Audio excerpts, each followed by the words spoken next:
It's been a long day with the Battle of the Bros, but we've got 2 more games to go, and I couldn't be more excited to see how these other 2 unfold, because there's been a lot of different names who have risen up and a lot of different people impressing me now. But Monster, at the top, it might be solidified. We still have 2 games to find out if that's true, but other people still fighting in for the top other spots.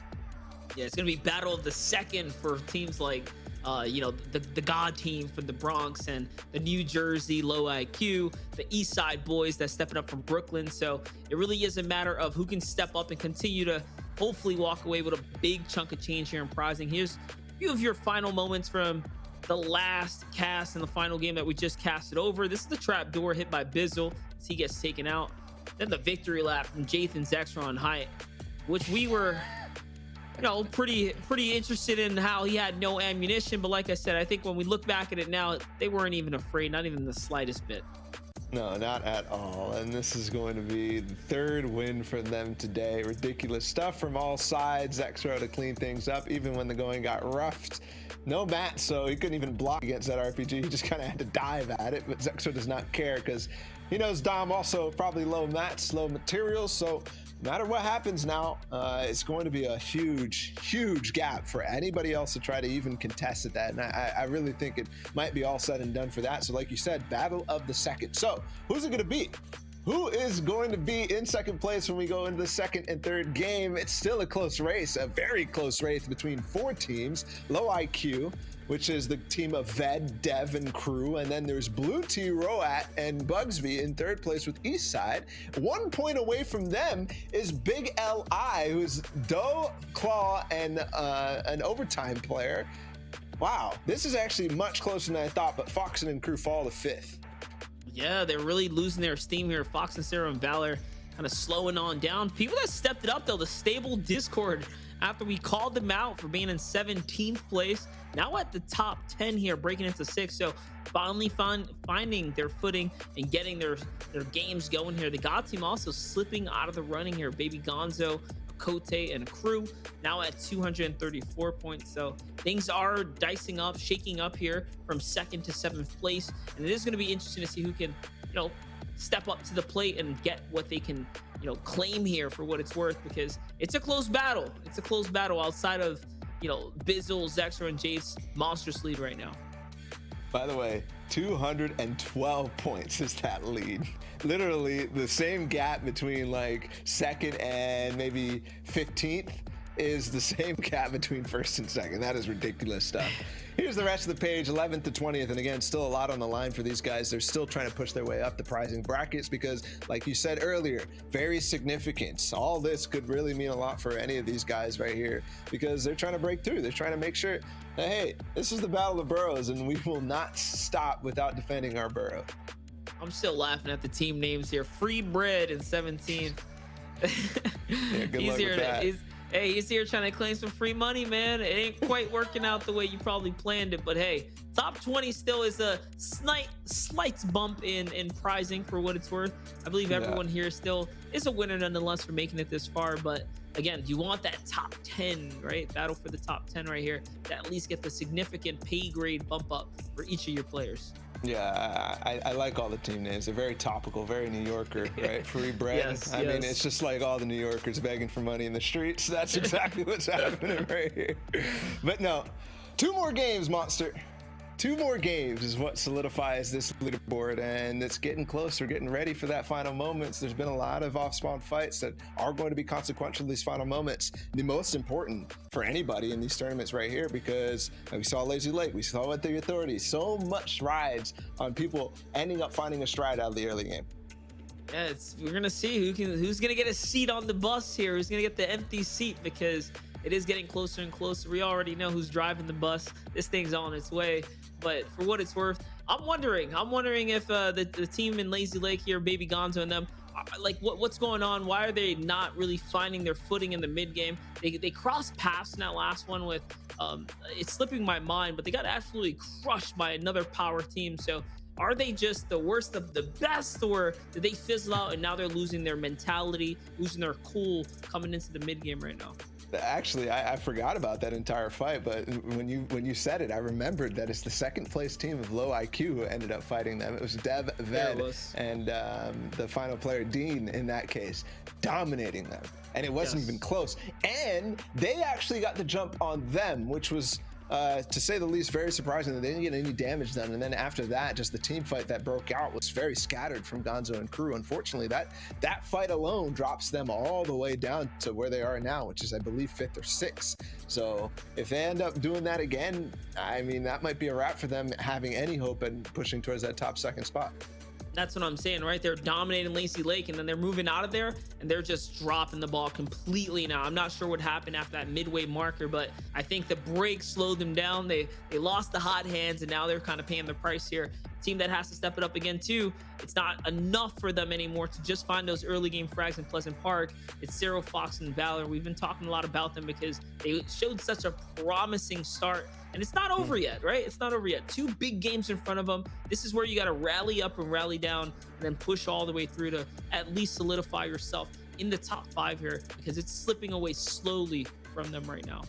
And I think what happened to them is they started off strong with the W key mentality, running at people, getting elims over and over throughout the game. But once they realized that that was not going to be enough, they kind of shifted gears a lot and just relied on those early elims and then tried to play towards the end game. But clearly that is not working for them. They're not finding end game success. They're not getting into the top 5. They're not getting into the where all those points are. I mean, there's 60 points on the line for each placement game, but even then, most of their elim, or most of their points, are from elim. So that says a lot about how they're able to move through the end game.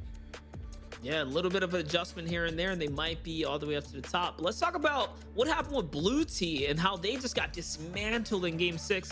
They rotate out, and they just got crushed. They got stopped dead in their tracks.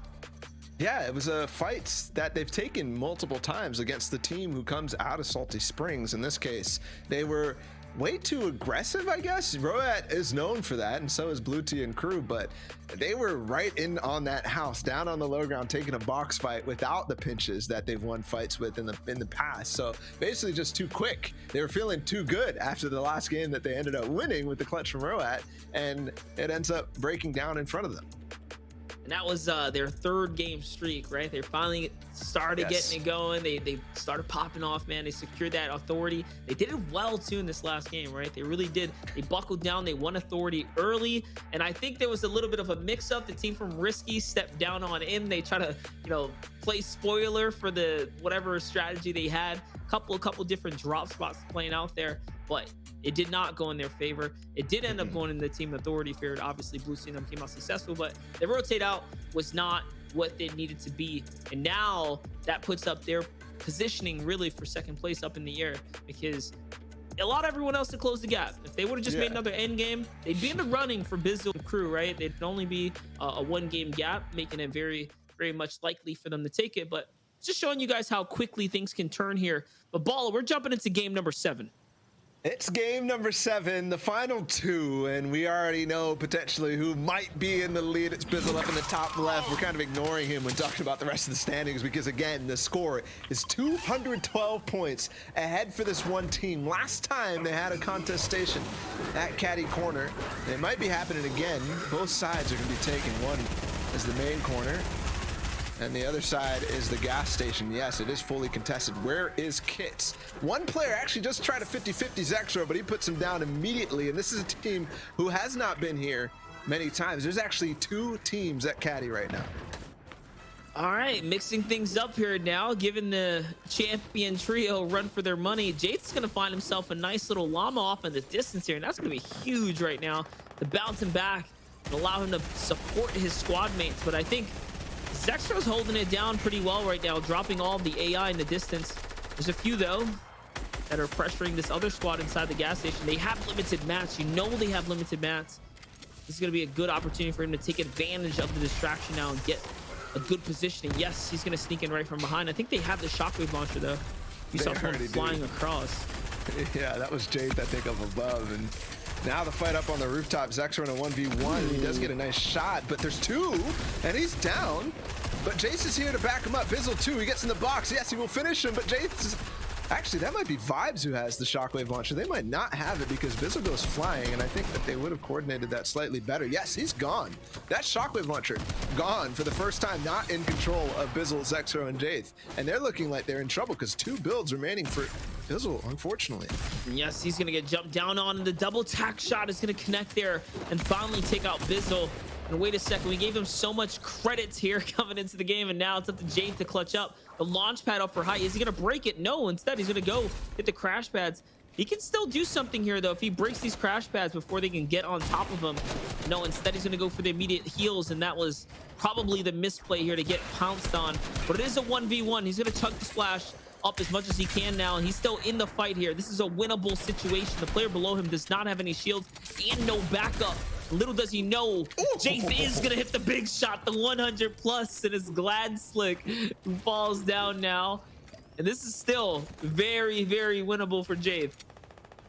It is. The team hasn't even pushed up. There's another third party. I think the other team ending up coming back into this. And now up on top. Gonna dive in and look. 2 squads here. Yeah, exactly. 2 teams. Vibes has the shockwave launcher, Solid, and Ethics on the back side. Oh my gosh. A couple beams right here. It's only gonna take one more big shot.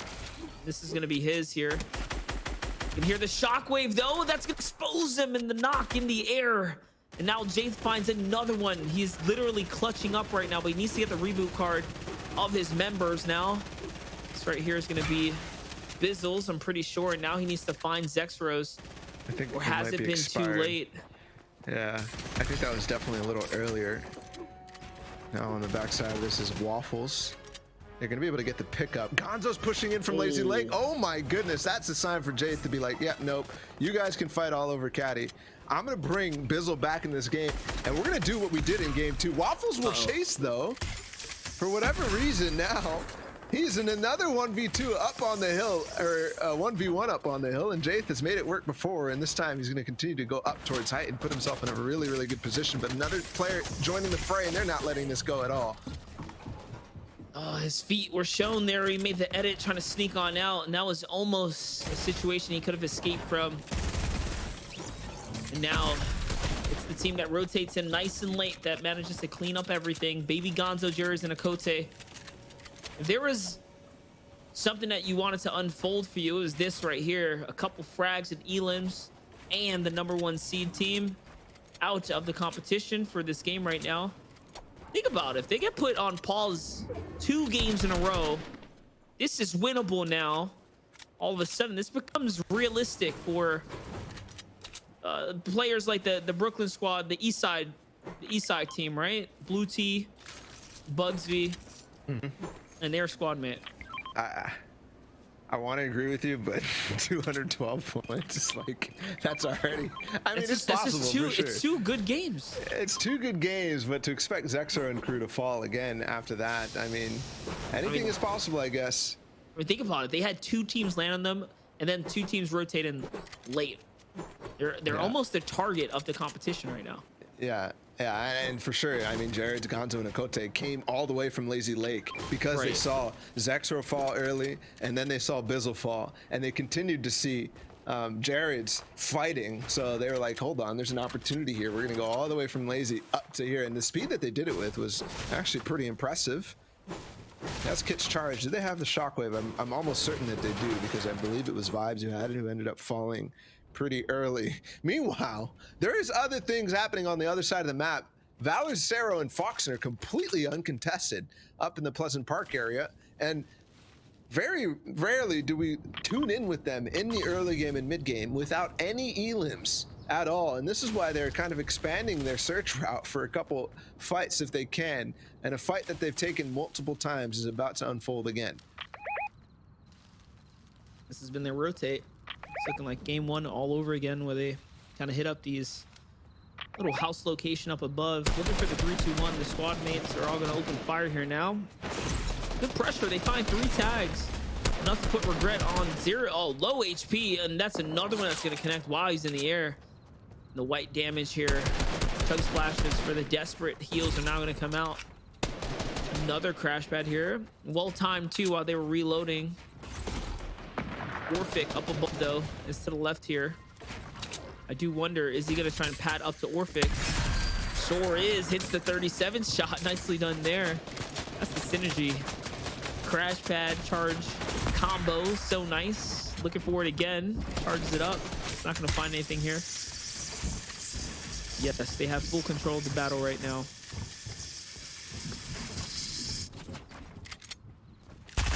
Not really finding anything with it. They're gonna have to start pressuring down. They don't even really know where the other side is. Did they get right back up to them, or is there another? Yeah, Wacky is all the way in the distance still, and that's a pretty decent position to pressure from, but given the fact they're on top of this already, might be a little too far if they do pounce, if they do go right on top of Regret, and that's what they're gonna try to do, but an RPG luckily squeaks in, and Valor has to spend the time to heal, and he's not even in the same, he's not even in his own box of safety right there. Wacky will now be able to even join up with them as they build towards each other. A lot expended down on low ground. Not only that, Zero got hit by some stinkers there too, so all of a sudden they couldn't get the player that they opened up on, and this is not looking too good for them. More along of an even fight between the two right now. Fox is going to get down into it, and two players are going to exit out of the box, and now he's down to 3 HP, scrambling for safety here now. I think he's on Peppers though, just judging by how quick he's moving right now. He might be, maybe not actually. It's just the sense going on crazy. Had me thinking he was on a whole different level. He's gonna find some heals though. Oh no, the zone.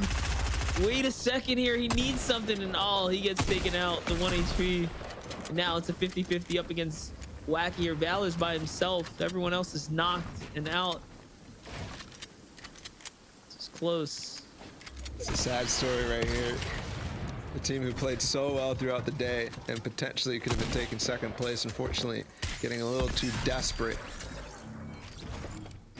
As all the players now pretty much down, it's just Valor in a 1v1 against Wacky. He makes it work. He's going to be able to get the reboot cards and potentially reboot him in Pleasant. So maybe the story's not all done. Actually, it definitely isn't. He's instantly going to be able to grab that and plenty of HP to make it out of zone. Desperation might have worked out in this case. Yeah, they definitely do have control of Pleasant, so I'm not too worried about getting the reboot up. They will still be in the game. Well played. Here's Soul chasing Invidious, team that we had high hopes for, but did fizzle out throughout the course of the day. Still looking to find their way, see if they can get some big games going for themselves now. I think last game was a pretty decent one though. They found their way to endgame. This one's looking pretty good too. 3 eliminations so far for the trio. Yeah, I think this is probably one of their better games yet. And they have the glider gun too, so we missed something entirely. That means Blue Tea and Road did not get it. I'm not going to make the assumption that they're down and out, but they do have 3 elims and a launch pad. No, they're signs out. Are, and they're moving out of the, and they're moving out of the authority. So all signs are pointing. If I was to consult to Magic 8 Ball, I think they would say yes. It's not looking too good.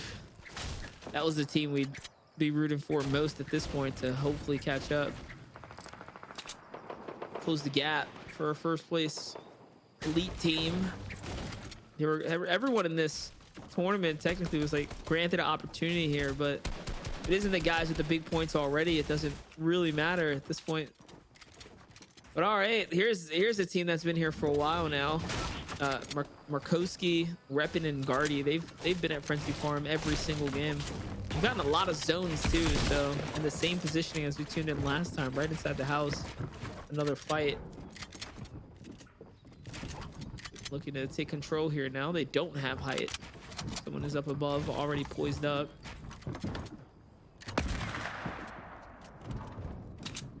Down below, Reppin's just hanging out. They don't want to fight this. Markowski up by himself. That's gonna be a big problem, yeah. The one guy is like, yeah, come on guys, fight. This always happens. He's down, the other guys are like, wait, we gotta get to you, and then they're also gonna fall. Like, oh, you're fighting? Sure. Nope, too late. Good shots from Guardy though. Potentially even could put down another one too. Rolling right inside with him, and never mind. He's done, but they trade on the backside now. It's over. Unfortunately for him, there's 2 more players they need to get through, and he's not going to be able to do that at all, especially with the SMG spray on the wall that he's not even holding. Meanwhile, another fight. It's Dev. I feel like all chaos is broken loose right now, because a lot of the teams that we've been tracking have fallen, and fallen very early. I mean, Zexro obviously, Ved now. I guess that reboot is going to go off in Pleasant Park. I'd love to see what they actually manage to do with that, or if anybody pressures them off of that. And Zone is going to still pull far for them, so a difficult situation regardless. You think about that, it gives so much more favor to like Fox and Valor and those guys over at Pleasant, because the best of the best are getting taken out of the competition. So with Zero and all of them coming right back, I mean, it's like unlikely for them to break back into top 5 and hold a solid lead. Let's see though, Ball Dom and Doe here. Was this Team Lee? Well, I gotta search the boards here again to see, because there was another squad that's... Yes. This is them, right? They snuck up. These guys have really snuck under the radar, really crept their way back up. They were 4th place the last time they looked at the leaderboard with 342 points, so could be their game to claw their way into 2nd. I mean, it was very close for them. It was only 11 points that they needed to do, and they might find a W key into a team that just got naded. This might be perfect for them. Big opportunity here to swing it around. Link passive though, taking their time. There's a team rotating on the backside. It's gonna be Aqua. It's gonna be out in the open. Catch them for 30. Look for the teammate now. Taken. No, accuracy's not gonna be on his side there. It's all right. Another squad behind that though. And now he's just mixing crossfires here. A lot of pressure coming in though. This might make for lobby pressure from the team behind as well. And yes, it is. The grenades are gonna come out, and it's Agers and Rocks in the back line there, who's gonna see the pressure come in. And yes, look, they're jumping in now. Janik is gonna land right on top of the loot with the crash pad. It's theirs to secure. And this is gonna be the first game we pretty much have a lot of the big names who are at the top potentially not even be contesting for this. So we said Agers, Janik, and Rocks after we called them out in the first half. This might be their game to really pounce. Remember that one game where they ended up getting 2nd place against Roat's Clutch and against all 3 members of Team Elite? That was 2 games ago, mind you. So potentially still riding on that momentum. Some spray going in on the backside. Chase is low, and they're split with Soul and Invidious. Could potentially even be 3 elims if they continue to fire upon it. And they have some ammo to actually work with. There's one. Doe gets him.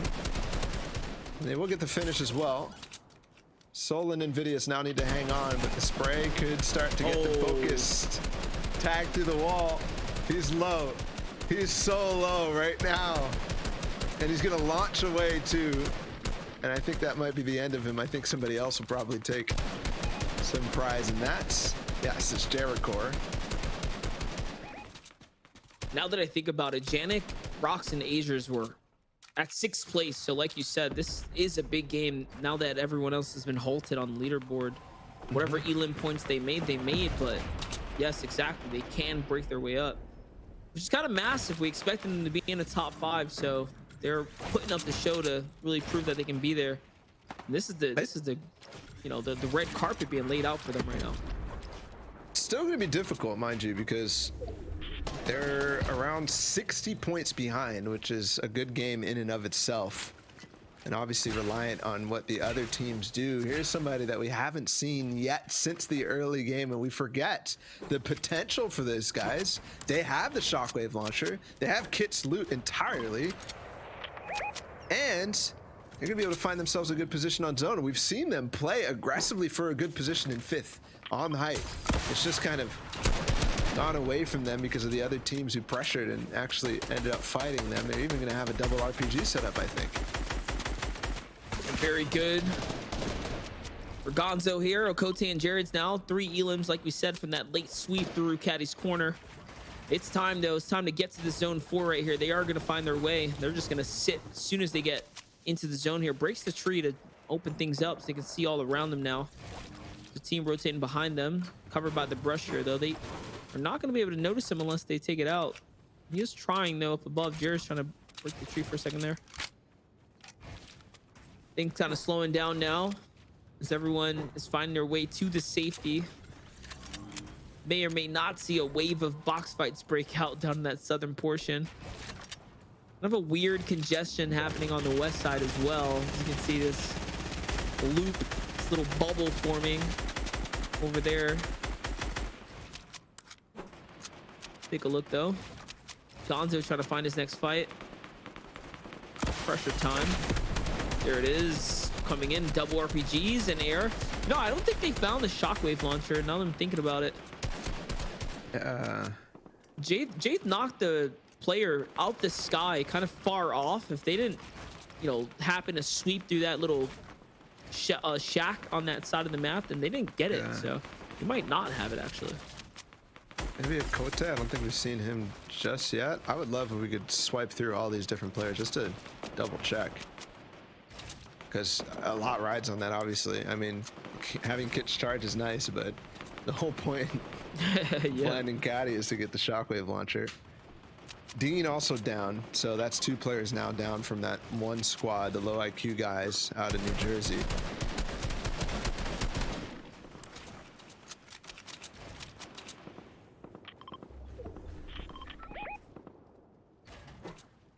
Marking what the good spots and good threats are going to be out on the side. It's going to be probably a pretty decently easy rotate on the left side. Look at how many people are already moving. Yeah, they're going to be able to go on foot, I think.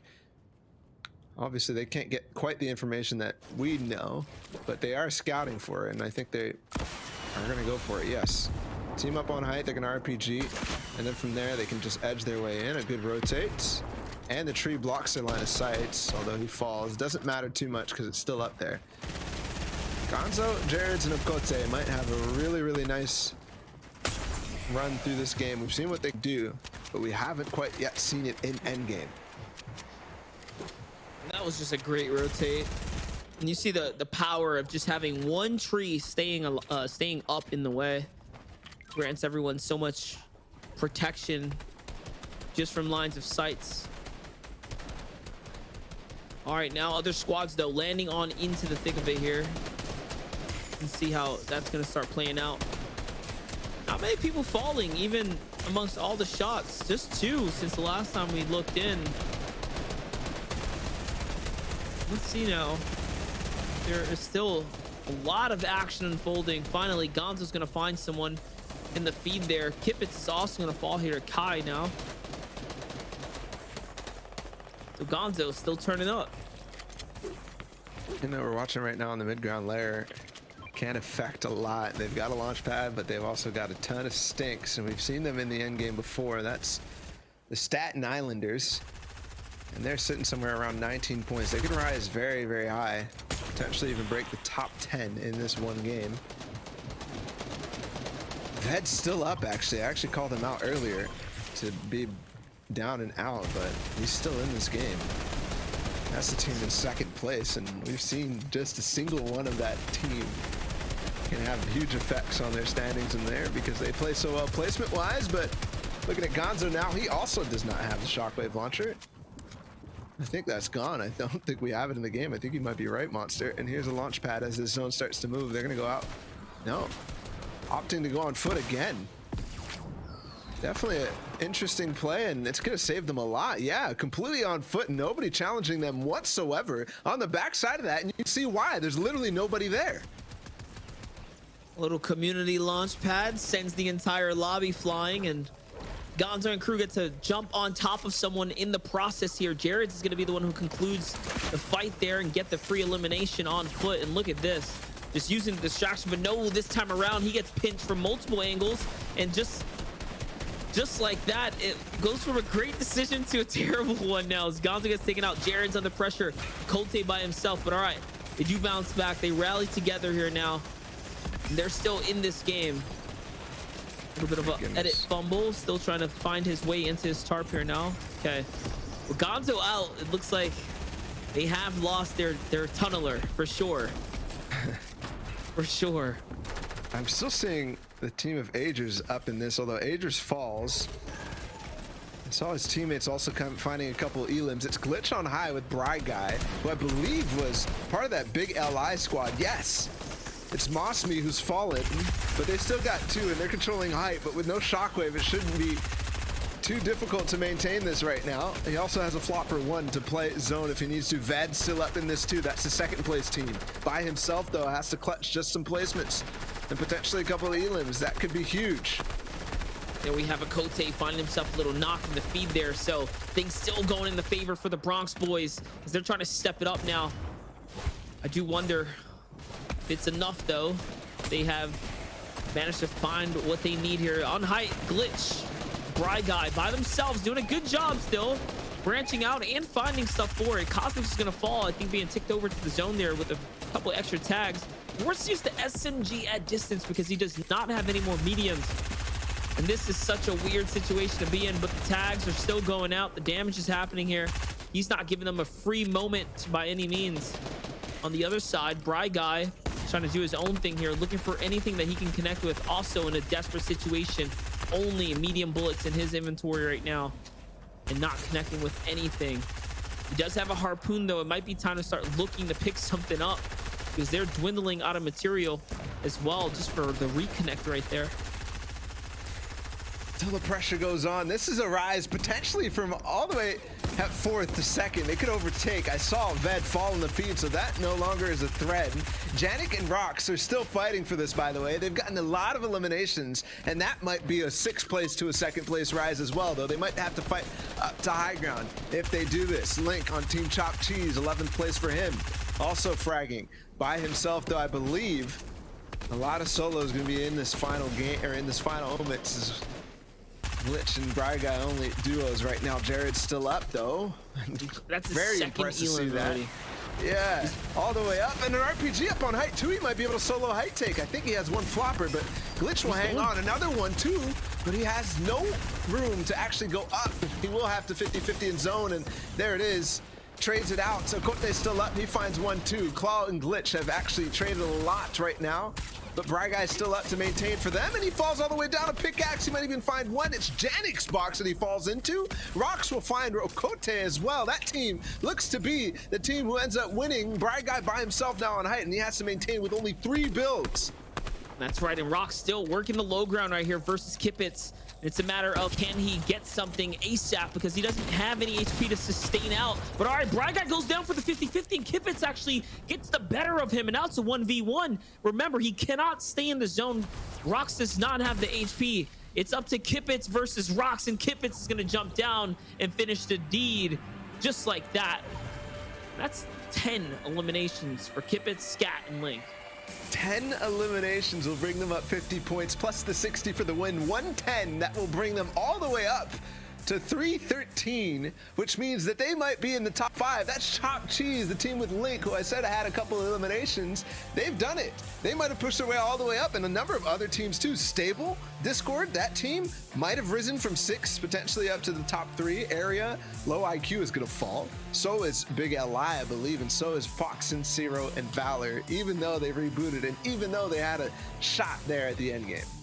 Yeah, I think Stable, Discord with that one right there, and their 2nd place under the belt is really going to propel them up. Remember how close it was? It was a 10, 20, 30 point breakaway between 2nd to like 5th, and then onwards from there, it was about 100 points. So like you mentioned, Chop Cheese is going to be up there in the top 10 without a doubt. Yeah, that they will, and we'll see how it actually unfolds. But we're getting finally close to the moments. We've been here for about 4.5 hours now. We've been watching these games, and it's been a blast at the Battle of Boroughs, but we've got one more game to go. This game was a story of chaos in a lot of senses, but then also on the backside of it, a lot of teams that we were hoping would end up catching up did just that. They did what they needed to do. Gonzo was one of those. One more game, please. Stay with us after this. The deciding match is upon us, and we still don't know exactly how this 2 to 5th place area is going to be, and potentially some turmoil at the top with Zexro and crew falling in the last game. It's it. We're here after 2 weeks of qualifier monster. We get to see who will come out on top of the Battle of the Boroughs.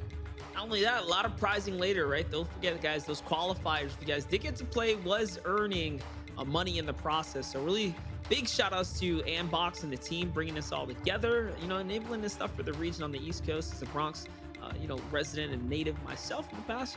Love it. Love to see this kind of support happen for the communities out there.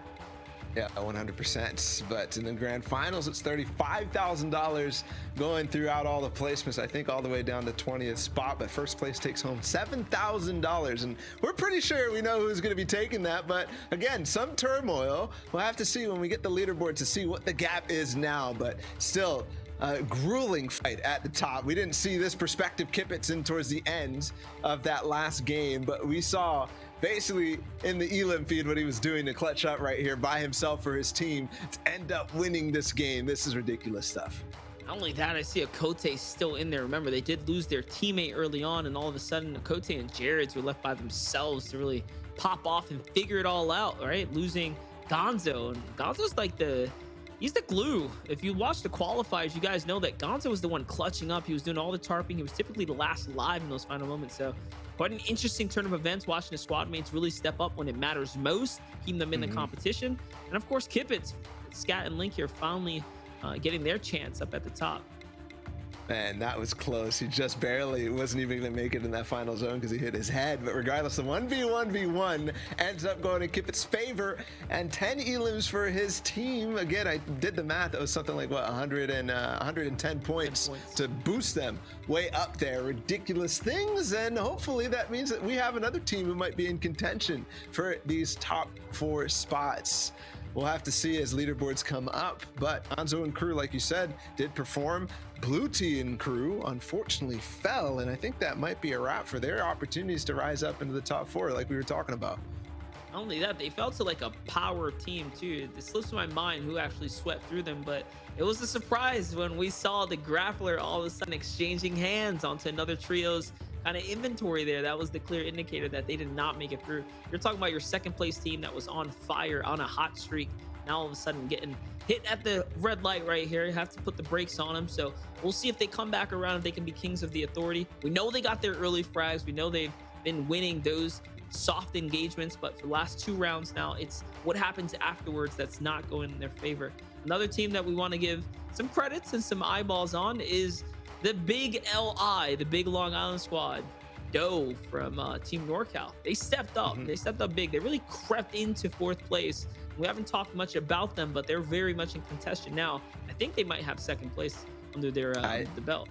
I think it's definitely all possible. We'll have to wait for the leaderboards to actually confirm that, but they did play well in the last couple of games. It hasn't been anything mind-shattering, but consistent re-rising throughout the leaderboard will put you in a hopefully solid spot to claim in this last game some of the significant prizing, the $35,000 on the line. And then I also want to talk about Team Low IQ, Ved and Dev and Dean, who unfortunately in the last 2 games have lost that streak of average placement that was so high. They seem to have slipped in the last kind of couple of games, and that's kind of this 8-game format, Monster. You really need strong mentality and some stamina to play through this 8-game format. Yeah, you think, sitting here talking and casting over it is taxing. Playing in it is just as taxing. It takes a lot of mental fortitude. And then we talk about when you get dropped out of the competition, you lose your steam, you lose your momentum. This is all a game of being able to keep calm and really buckle down and play true to your strategy. The one benefit, though, like we saw early when Blue Team and them got taken out almost immediately off the rip, is that they can do their homework. Remember, they were landing at Lazy Lake, switched their drop spot to Authority, found a lot of success. But now is when things are not, working for them coming out of it. So there is opportunities here. There's a silver lining for sure when you have a lot of games to play off of. But for what it's worth, it's still taxing for the players. Yeah, 100%. And you know it's going to be taxing on the mental fortitude. And I know they're all New Yorkers, right? So everybody, it takes a level of mental fortitude to just live in New York and deal with the niceness of everybody around you. Regardless, here's the leaderboard. Elite is in the lead by, they've shrunk a little bit, obviously falling off spawn, but like you called, the big Long Island is 392 points now, 31 points ahead of Team Low IQ from New Jersey. Wow, and just look at that though. Long Island back to back first and second place. Some proud representation up there. See Brooklyn standing strong in the leaderboards as well as Fox and Sarah and Valor. I mean, they haven't been doing much, but their early game frags is enough, right? Just those 3 picks, keeping them relevant, keeping their placements strong and steady. If that happens again though, I think we can see them slip pretty far down the leaderboard, just depending on who steps up to the plate next. Someone who did step up though, Stable Discord, 348 points now. They were at actually 260 before that, so a good game, like I said, and they broke through. They did it. While the rest of the top 5 didn't really do much besides Big LI. Everybody else kind of fell a little bit in this one, and then all the way down to the prize in the top 20. The free cash has actually risen significantly, by the way, and free bread too. Both of these guys who thought that they would have things easy are on the outside looking in. They're earning a little bit of prizing, but not probably what they expected. Poor Manhattan over here on 11th. You know what I mean? You know, they're trying so bad. They're struggling to get into top 10. You guys can do it. It's the one Manhattan team that made it this far, you know? They're trying their best, all right? It makes sense. It makes sense. I've lived in Manhattan. I know the type of people that come out of Manhattan, okay? I know how this plays out for them.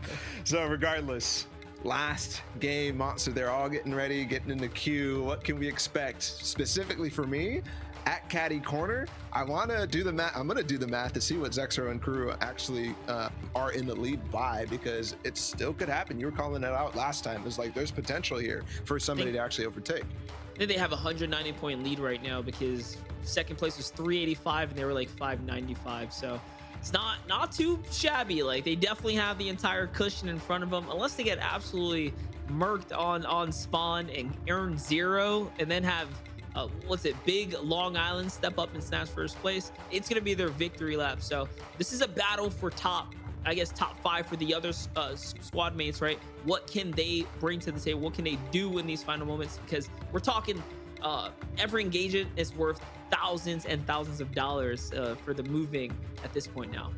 Yep, especially if one of these two teams clash, which we've seen time and time again. Team Low IQ against the God Team out of Lazy Lake. That's happened. We've seen obviously God Team versus Eastside at Lazy Lake very early. We've seen now a team at Authority, which we didn't quite catch in the last game. But I also want to know where Big LI is landing, where the Big Long Island team is landing, because we haven't really seen them at all because of the slow rise that they've had. And all of a sudden here in second place in the final moments, definitely something to consider that we watch going forward, because that could be very interesting. Maybe they had trouble off spawn in the beginning. Maybe another team will come back to what they did before. But I just can't wait, man. It's the final game. It's always those teams that are like just outside the bubble on top 10 that do well and then pop off in the middle of the tournament that you're like, wait a second, where were these guys the whole time? You don't put as much emphasis on them. And then now all of a sudden they're like, hey, you know, they're gonna make a lot of money today.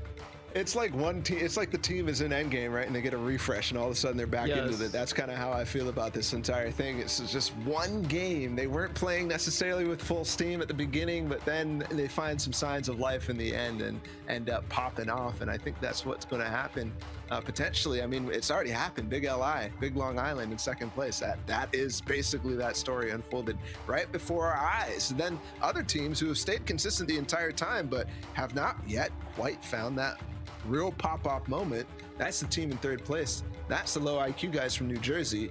They need something big here if they're actually going to catch back up, because last game there was nothing from them. It was basically 10 or 12 points overall for them in that last one. They need something better than that. That's right, and as does the team at Pleasant Park, right? The battle for Pleasant Park is not over yet. Granted, they've won 7 out of the 7 drops so far in Pleasant Park. It's still not for free. It's still, you know, not going to be given to them. You see how the competition has been swaying either which way. That it has, all over the place, except for one team, and that one team at the top. Let's talk about them for a second. We've been kind of ignoring the elephant in the room, how they've been dominating time and time again. Finally, last game, there was some contestation that they ended up losing at Caddy Corner, because there's 3 teams rather than the 2 that they normally fight. And the team even from Weather Station came down, which they did in game 6-2. But man, was it dominant from Zexro and crew. I mean, we expected it, but I don't know if I expected this level. I kind of did, but not really, right? It's always something else to see it actually happen and unfold in front of your eyes. I mean, we talked about how yes, they had 3 victories out of the 6 games they played, but the other 3 games that they lost, they had win conditions like Yeah. the stars were quite literally aligning for them to go 6 for 6 today. So let's not, you know, let's not overshoot the fact that they are clearly insane, right? Bizzle, Zexro, Jade, like it was clear from the start, and I think they've proven that by far. Yeah, I think they have too. And by the way, the score is around 190 points, just like you said, Monster. So pretty much unsurmountable. Pretty much we could already crown them the Kings of New York. We're just looking for the princes and everything else that go down in New York. We'll have to see. There's no 8. princes, all right? There's no princes in New York. You are the king, or you're 100%. Well, game 8, guys, is about to get started, and with that, we're going to find out a lot about the rest of our lobby and about the $35,000 that is going to be on the line. It's all queued up and ready to go. We just got to wait for them to hop on the battle bus. Hey man, we know it's gonna happen here. The battle bus is getting loaded up, ladies and gents. And like I said before, man, you know, we could reiterate all day long how much we appreciate Andbox bringing this all together. It's the Battle of the Boroughs. It's game 8 right now. Balla, take us in. Game 8, and we have the final last contests off spawn. We'll see who is going to be able to come out on top. Somebody who's been so successful time and time again has been Sero, Valor, and Forkson landing at Pleasant Park. I don't see anybody else with them. And then a team that we haven't seen their early spawn at all. It's at the Yacht, which is such a good spot. Definitely underrated, but also difficult to kind of work through as a trio, just because it's all on one spot, and they will actually have a nice path through this too. I love these because you get the shields so fast. It's like Slurpy Swamps, but or actually Craggy Cliffs is a better example of it. Yeah. Instantly getting up to full HP, not having to spend any of the shield at all that you find. I love it. I love it for sure. It's the cleanest way to navigate through these kind of drops. This is where Mr. Savage played his solo drop, so we know that, you know, as of late, this has been getting a lot of attention, right? As a drop spot. It's a great drop spot even for trios now. You're seeing how it can be played out. Yeah, I think even the changes have made it even better. Oh, this is a big change. Blue Tea and Road have gone off. Road's down. They're not at the authority for whatever reason, realizing that the last opportunity, they don't want to take any chances at all. A big change, and I think they might be in a 2v2 or possibly even a 2v3. Only a pistol for Blue Tea. You got to think about it, right? You look at the leaderboard. If you're going to target a team, you want to target the ones that are not doing too hot. The team at Frenzy has not been doing too hot. So this, what should have been some free frags for them, is all of a sudden now looking like not too good of a situation to be in. He is going to be desperate to find some shield. That's going to be a great find, though. A blue AR for some long range tags right here. Yeah, that's going to be huge for sure. Blue Tea now backing up. Bugsby, though, going to potentially get a nice beam onto anybody else, but I think they've now spotted him, and yes, I think they have. As he gets all the way, I think inventory-wise, he's still looking for something. I'm so scared of the pack of Marauders in the backside. They're going to back away, too. There's still one player lurking in the distance. I think this is a full disengage for these guys, which, again, kind of weird, considering that their whole goal of dropping here in the first place was to instantly take this out and bully the team off of Frenzy Farms, but it completely works against them. It did not go in their favor, but what is going in their favor is Fortilla here for Chris Chino, who's going to manage to clutch out against the 2 players that was left in that battle there. Little dance for good measure. Now having access to These everything. guys haven't changed anything at all against Tiny Jelly, Taken, and Aqua, right? That team did win a game, by the way, but all of a sudden they are nowhere to be found. They're 12th place, 239 points, and that's where they're going to end, unfortunately. That means no chance at the extra prizing in towards the top 10. You're going to be stuck with the lower amounts for sure, and that's because they've lost the spawn fight one last time in this final game at the Fortilla.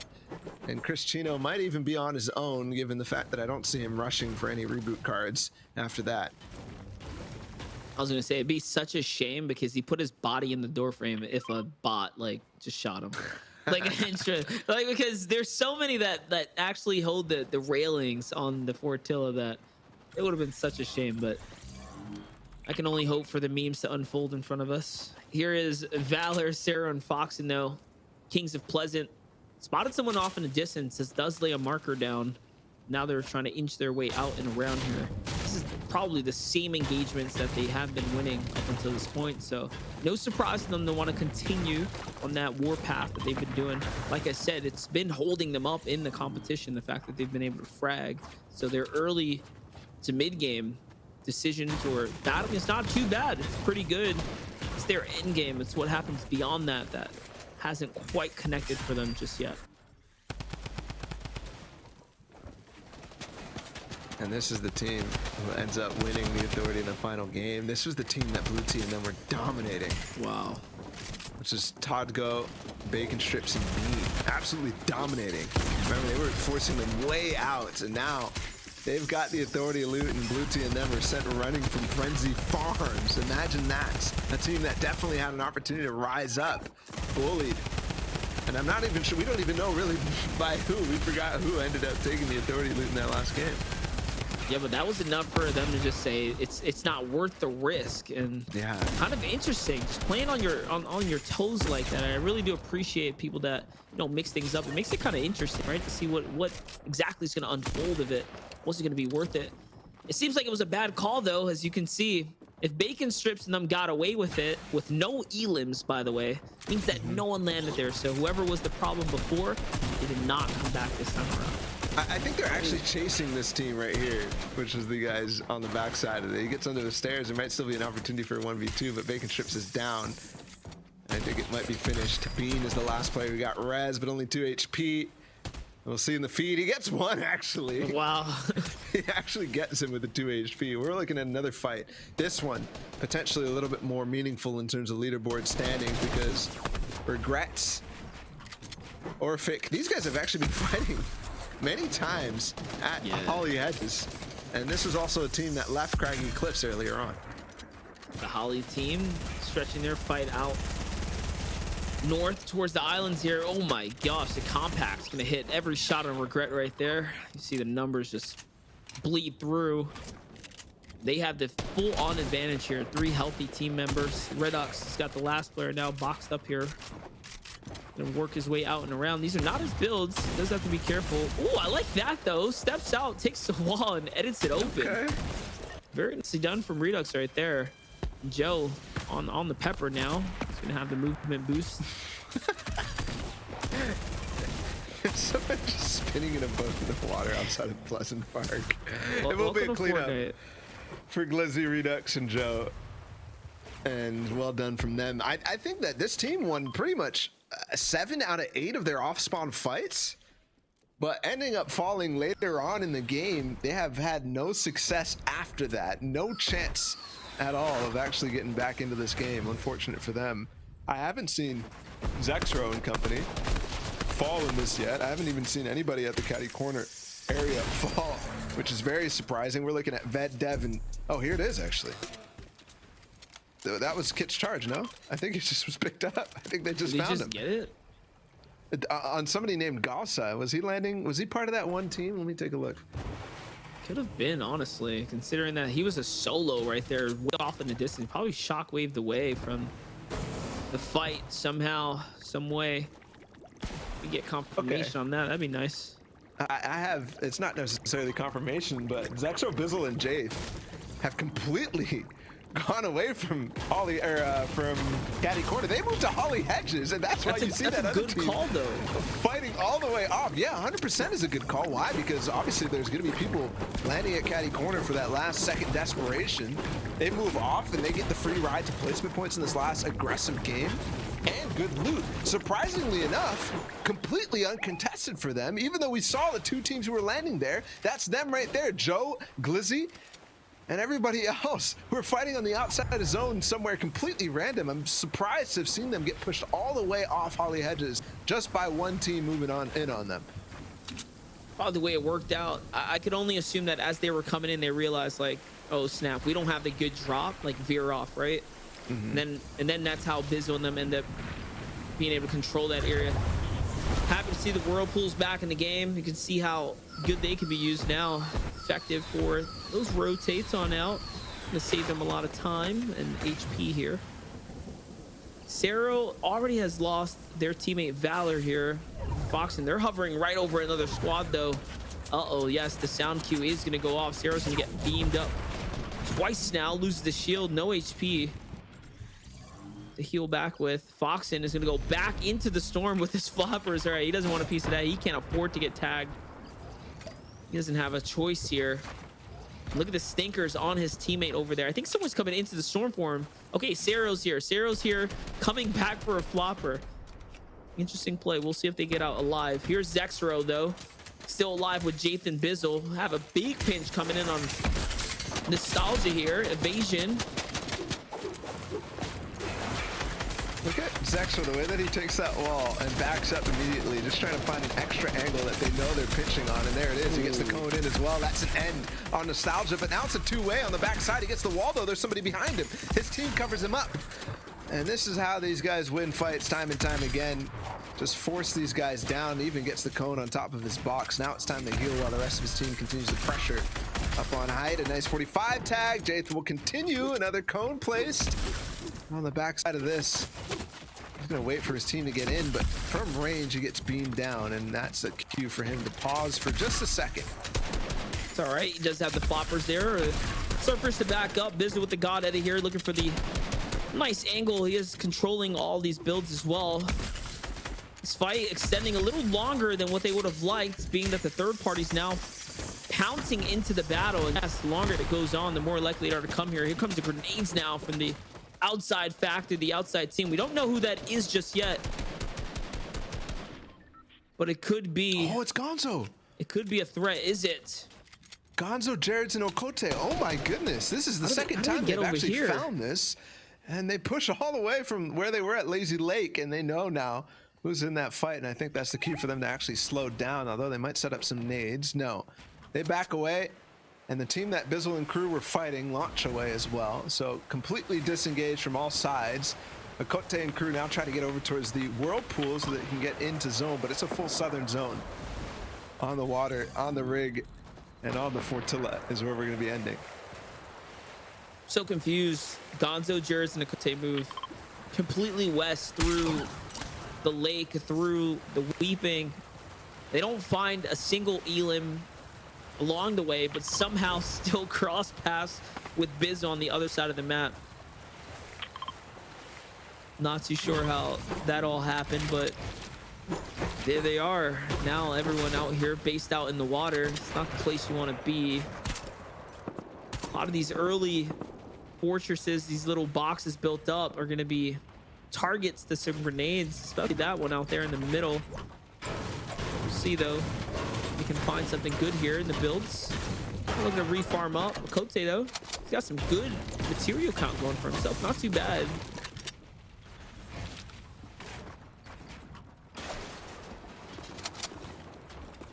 Dev lighting up the Elam feed. 2 knocks. Team right here, by the way, 324 points. They can push way up in standings as well. There's still a massive fight for these, basically all these top 5 spots.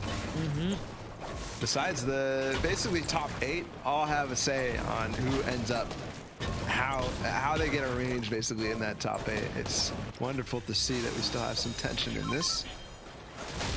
And these guys are looking so solid. It continues to pull actually even further east, which means not the Fortilla, but possibly the rig.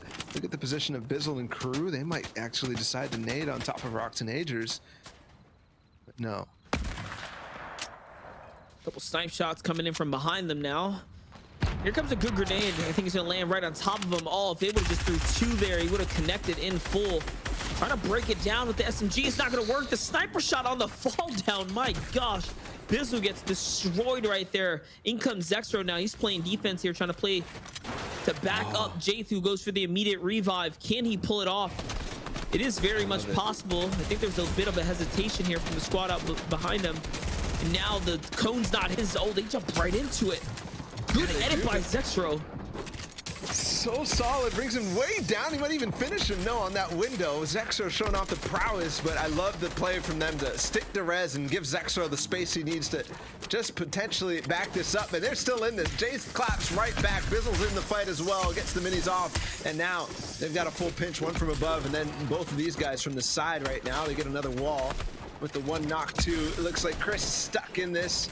On the backside of the wall, they continue to pressure through, but the split kind of gotten away from them. I don't think they have full track of where they are. The thirst is going to come out, though. Now he's going to be able to recap up and replenish here. It's over. Faith falls. Yep, Chino's in. So there it is. A few more eliminations in the favor of the champion team right now, who's basically on their victory lap. And it's funny, too. As we see, this is another impactful fight. Ved, huge fight right here. Dean and Dev fighting against Bugsv and Roat. No blue teeth, so they didn't get the card. They're gonna have to give up against Dean, who they're trying to revive. Unfortunately, he's gone. Dev has to run. There's so many different teams firing upon them right now. And in this last game, everybody playing on this. By the way, this is where Bizzle and them had that first engagement. No, sorry, that was further north, up towards the bridge. So this basic big landmass, the mainland, I guess, the only side of it that's controlled. And look at it, it was Ved who picked up the shockwave launcher. We do have that final confirmation, so this could be it. The one pop-off game that they needed. They were in third place. They're having to hold on about 31 points against the big Long Island. Not only that, though, we just saw Bugsv and oh my gosh, Roat there. They had 4 elims as well. So all of our teams that are in contention for a top 5, right? They're all battling for the next placement threshold. They're all fragging. So we might just see a stalemate still, even with how much activity, even with how good the game is going for some of them. It hasn't really shaken anything up yet, so the tension is still high. We're looking at, like I said before, quite literally $1,000 engagements for each of them. A lot of money, a lot of pricing on the line, placement with every one of these fights here. Stinker's gonna come out. It's not gonna find anything just yet. It's got 11 stinkers, an AR, 2 floppers, and a tactical shotgun. We've seen a lot of tactical shotgun usage today. Dexter also finding another. This team has 14 stinkers. Wow. I don't know if the last taco has more. No, this is the same guys. So still, that's ridiculous. That could easily take out an entire team just by themselves, and I think they might opt to target with maybe some nades if they have any in the inventory. No, it's just the rotation path that they're trying to take, and Zexro and Bizzle are in that way. If they get too close, 14 or if Bizzle stinkers. and them throw anything at them or any attention in their way, they might get mad and lapse that entire stinker bank that they have. That's what I'm thinking. I'm thinking like 14 stinkers versus a champion team. Who wins? You know, like how do you beat 14 even decent plays? Like, it's over, because if one lands, you're gonna get hit for 5 tick. If you choke it, edit, you're gonna hit for like 2 more ticks on top of that, right? Mm-hmm. They could essentially catch a free elim from max HP. They can land all 14 of them. It's I like this play, by impossible. the way. Just pushing up on top of the team that has encroached on their space. It's kind of what they were trying to do in that last fight that they ended up taking, was throwing grenades saying, hey guys, don't come this way, man. We got the firepower to be able to take you. And that team just did not get the hit, and they built right over them. Ooh. Oh, that's big. This is spray. The entire lobby is spraying on Claude Doe and Dom right now, who's in 2nd place. That is Team Big Long Island. Gonzo and Crew are directly underneath them, and so is Rox, Agers, and Janik. We have the stacking of some of our best teams now. Our teams that are in the lead here. Ooh, counter grenades are gonna come out though, defensively from down below, and that's gonna bring more attention to the squad up above, like we said. And yes, here it is, now being focused from 2 sides. Your 2nd place squad, only 30 points in the lead. It's getting pressured from multiple angles now. Forced to scramble and split up. You can see they do not have any more shields left. One is gonna fall down, and there's Doe. And out he goes. Pay attention to that feed though. And Gonzo gets the loot, by the way. I think they even got the slurpfish too on somebody else in this. They're gonna have to launch away into this, and it's full water. Look at how many people are based up there already. It's gonna be a massive structure, that's for sure, but so many people have launched instantly. Blue T down and out. That means Roat and crew did survive for a little bit, but for how long is the big question. Rocks as well fell through the sky, and they're not even gonna use a launch pad of their own. They end up launching late, but that could end up biting them. Zexro's on height. Don't forget, they don't have the shockwave launcher this time, but they still are having such an impact on the game no matter what. That also means that before we saw Blue T, he wasn't with his teammates, so kind of interesting to see if they were just split up. Crazy how that all played out, but 5 elims now. High ground for Jay, Zexro, and Bizzle here. A team right below, it's a Bossy. Second height is, of course, going to get targeted here. It's really so much they can do right now to take their victory lap. They can do it in the same fashion, but team down below them who took out a Bossy that you just pointed out was Ved and Dev again. And don't forget, they have that shockwave launcher. They have Kit's loot. This is potential for them to have that game that we've been talking about they needed for so long. Zexro dodging snipe shots on height. Where does 6 zone go? Over towards the west or towards the east? This favors Bizzle and crew. This favors everybody on this side of zone right here. And there is pressure from down below, and a compact SMG onto Kai, and now the lobby fire continues, and I think Jade might end up being the recipient of the elim. No, it's somebody down below. It's Kote. And Jared's. All of them. It's gonna be a tough zone to play. Let's look at it, right? There's no builds out there, so if you pad out, you're not gonna be able to land on anything. Essentially, what they're going to want to do is hopefully touch down late. Biz was reaching outward, so he doesn't have to do such an early pad. Yeah, let these guys do all the structure foundation for you. And now that's what's happening. So this is going to grant them that opportunity to hopefully land up and snatch height, as they've been doing consistently over and over. Glizzy here, though, is going to be coned up now. Redux already getting taken out. Or sorry, down to 8 low HP. Joe's no longer in the game. He's playing for himself here, branching out. 200 mats left, though. Still looking good. Ved's finding himself a knock in the feed. A Kote goes down to Janik. These are big trades now. These are huge. Glizzy even hits a harpoon, but it doesn't take out Dom. Dom is the place. Oh, by the way, big Long Island. He's in second. Dev gets another one onto Bugs V. Roat's still up. There's finally Dev going down. He trades against Redux, who finally has an endgame performance, and then all the way down, Glizzy's trying to get in the box. He doesn't quite do it. Now has to push up a little bit. Where is everybody else? Still, the trades. Claw and Dom are still up in this game, and there finally goes down. Link up as well. Jake and Bizzle's team, I believe, still up on height, which means that victory lap is going very well for them. Janik's still up as well. So many names could potentially still make this a second place victory. Gonzo is a swimming fish right now. Gets some spots in zone, though. Finally, this rain goes down. It's looking so good for him for a second there. Either way, lots of frags, lots of eliminations. Up on height, though, it's Jade. See him hit a little dance there. Bizzle, Zexro, the elite crew, pressuring down. So much ammunition and everything that they need in their favor here. Just continue to take this home. Will they be able to pull home a 4th victory and go 4 for 8, a 50% win ratio, quite possibly here today? All of which, like we said at the start, had win conditions for each of the battles.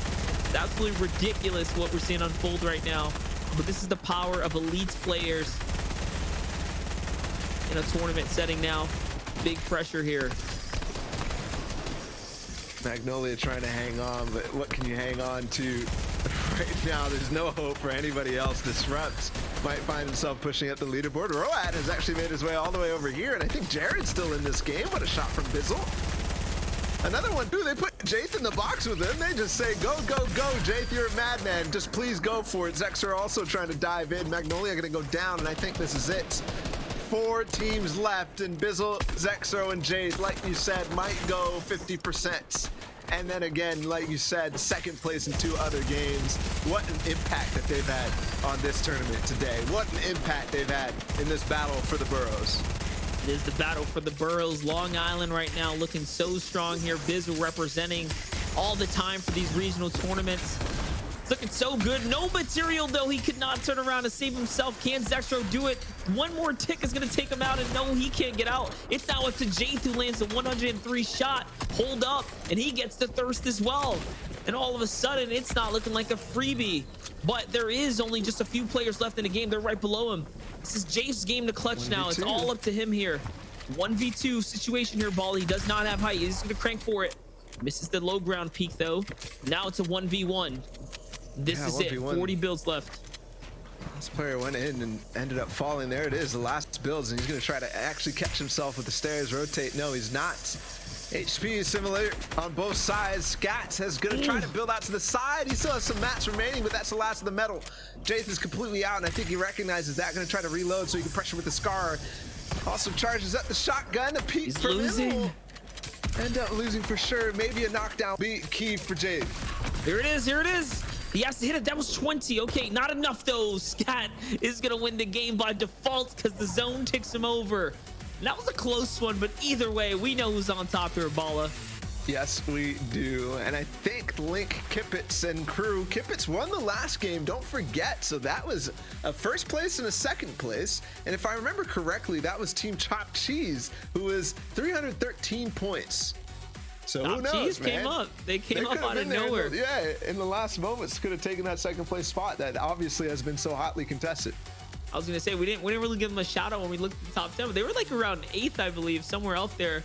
And I had all the jokes for the chopped cheese because this is like a New York special as far as what we order when you walk up into the bodega. But hey, they really stepped it up. They really did step it up. So another team just like Big LI coming in and swinging their way to top 5 or possibly top 10 here. Yeah, it's potentially a lot of money on the line just for that one game. I mean, obviously it's been 8, so we can't just say the one game, but obviously if you completely discount and just look at where we were before this game and go into it, that could have had huge impacts. Though I saw low IQ, I saw that team Ved, Dev, and Dean. I saw them getting so many elims, at least 4 or 5 in that end game before Dev ended up falling to Janik, if I'm not mistaken. So yeah, that could have been a rise up. Same thing with the stable Discord, Janik and crew. That's what it was right there. And you know, we didn't see too much of Azures and Rocks there, but Janik was in the mix of it. So and we thought before, remember that team that slipped our mind, it was Janik, Rocks, and Azures who swept through the Authority and took it from Lucy. That's why they switched it up. And it's all coming back to me now when I saw their name that second time around that final game. So they were swinging the storyline, quite literally changing the landscape.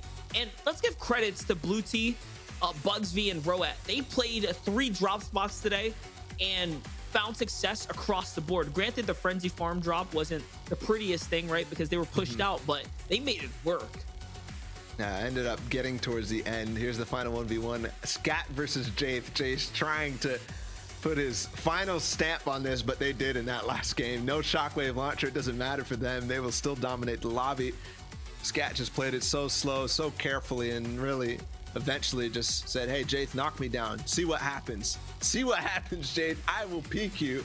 Another little 50 tag, but it's just so solid from high ground. And the final shot as he gets knocked out. Drops down below, and Monster, you called it, 77, and then swinging out to the side. Perfectly done from Scats to end up winning, and potentially that could have pushed them all the way up, but only 6 elims. That is, what, 30 points there. With the win, 60, 90. It could be. That could definitely push them way up. I'm looking right now. That would put them at 413. Not too bad. It's worth something, that's for sure. But I think all the other teams did well too, so it's gonna be hard to calculate it and see how it plays out. Yeah. Either way, it was a close running for, I would say, 2nd to 10th, right? Let's take Bizzle out of the equation, take Zexer and Jayth out of the equation. It was such a close competition. The stakes were there. It was a neck and neck race for most of them. But that's what you saw unfold, right? The few teams that caught their strides and really turned up, that's where it suddenly broke away. And now they're getting their points where they matter most. That last game was a great one.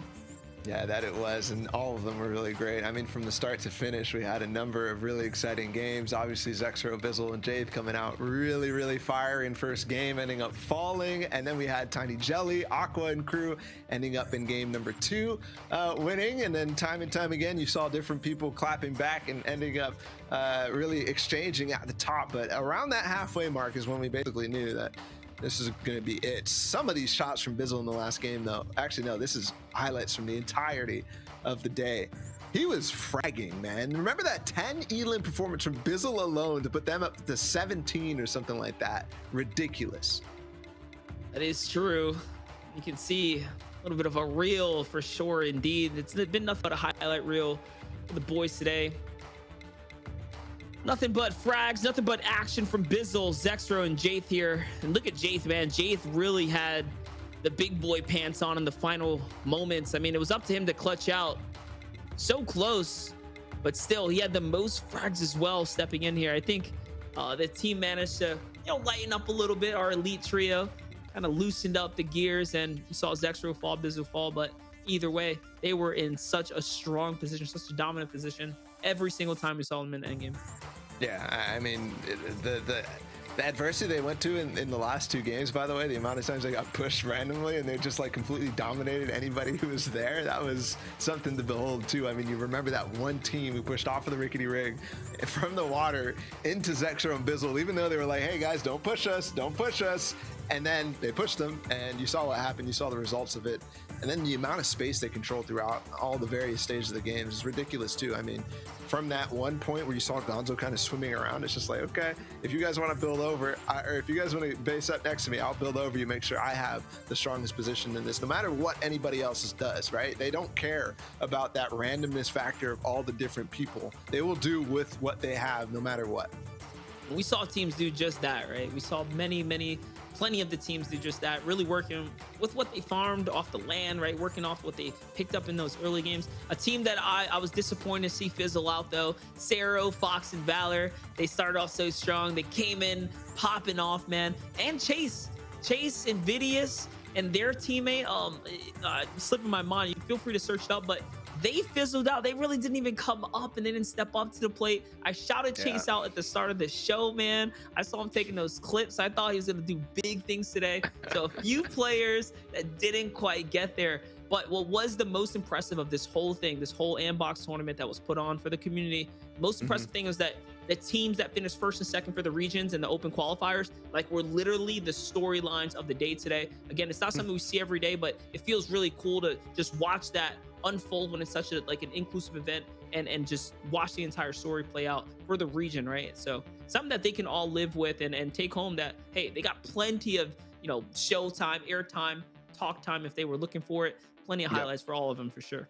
Yeah, and that's the amazing thing about this tournament is like the regional brawl, the 8-game grand finals. We get to see everything, and we get to see it all unfold and see the local heroes essentially be crowned. In this case, the grand finals went in a certain way. We're waiting on the leaderboards. That's why we're just kind of talking nonsense. And here we go. Final prizing, final leaderboards. And at the bottom there, they tried very hard, and they played really well, Moss, for the amount of off-spawn fights that they had. It's Oxygen X starving with $300, but you could see the pricing move up throughout this entire time. That's for sure. You can see Free Bread steps it up. I know I was clowning on the boys out there hitting us with the East Coast slang, but hey, they do manage to pull some money home for the day. Not too bad considering what was on the line for qualifiers and then leading in here. But Bala, take a look. It's your last page right here, top 10. Oh my goodness, it's almost 300 points for Team Elite. Zexro, Bizzle, and Jaith have dominated. And then the fight for second place, which was so intense, goes to the Big Long Island by really a close margin, 12 points above Chopped Cheese. And we've been talking a little bit about Chopped Cheese because we didn't necessarily talk about them throughout the day, but both of these teams came up in the last 2 and really had a solid streak leading into them. So that's why we see them at the top 3. Hey, listen, if you're chopped cheese, hit me up when you're in the city. All right, buy me one. You clearly got the money to do so now. But, hey, that's a lot of food right there. You got to put some pressure up. You got to put some love up right there. But look at this, the entire from second to sixth place. Look how close the points threshold is, guys. You're talking 3 eliminations. You're talking a placement point difference in those final moments. This was such a close competition for a lot of the players, not including Zexro, Bizu, and Jake, because they blew out with a huge lead. A 300-point lead, $3,000 more dollars too. I think it looks good on them, just saying. But it was a great competition across the board for all the other locals. Yeah, it 100% was. I mean, I'm looking at this leaderboard and I'm scratching my head figuring out. I mean, obviously the Long Island guys at the top, we might have to crown Long Island the best of the boroughs. But yes, Monster, there was so many different people. Your borough didn't show up quite yet in that top Whoa, listen. All right, Akute, Gonzo, Jairus, they showed up in qualifier day. They took home the bag. They came in what, top 8 right there? It's not too bad. Let's really think about it. Still several hundreds of dollars for each of them. The Bronx did good today. The Bronx did good. 100%. Well, guys, I think that's it for us. I'm gonna get your final thoughts, Monster. How was this tournament for you? Hey, it's been awesome. Love the boys over at Andbox. Love what you guys are doing for the East Coast. Do not stop these regional tournaments. I want to see the next one bigger, better, and more. And let's hit more states, man. Hit us with some good news. I love this. I love this. It was awesome. Well, Andbox, thank you so much for hosting. This has been the Battle of the Boroughs. It's been a blast. And at the top of the leaderboards, one more time, Zexro, Jaith, and Bizzle have dominated. So from us two and everybody else behind the scenes, we thank you so much. The final highlights of this as well. So many good moments, Monster, throughout the entire day. But this is it. And thank you, everybody who watched today. Viewership was incredible, and we really appreciate that. One last time, thank you so much. And we'll see you next time.